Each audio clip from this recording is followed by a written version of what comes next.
Predstavujeme vám 3 muškáty, ročník 2023. Hrozno pochádza z Modry a tak ako evokuje už samotný názov 3 muškáty, toto víno je zložené z 3 nosných odrôd. Je to muškát žltý, muškát moravský a muškát O'Tonnell.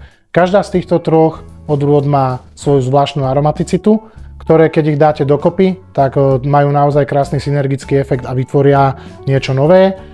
No, toto víno sme vyrobili takto prvýkrát pred 3 rokmi a odtedy si našlo svoj fanklub a robíme ho tak ďalej.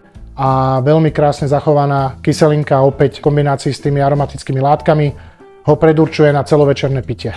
A tu je teraz cítiť zvláštne, je tam cítiť to, čo nebýva veľmi typické, skôr je to typickejšie pre nejaký Silván.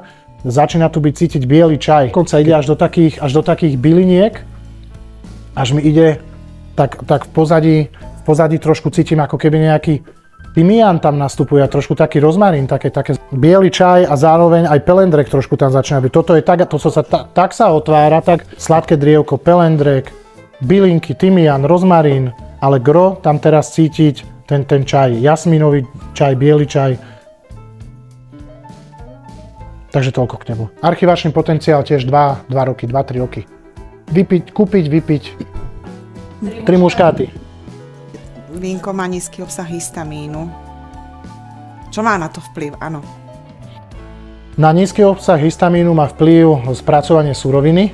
To znamená, že gro nízkohistamínových vín sú vína biele a môžu to byť ešte aj vína ružové. Ďalej má na to vplyv, ako dlho je mladé víno v kontakte s kvasnicami. Práve preto my, keď vieme, že to chceme robiť na bezhistamínový typ vína, tak veľmi rýchlo býva filtrované.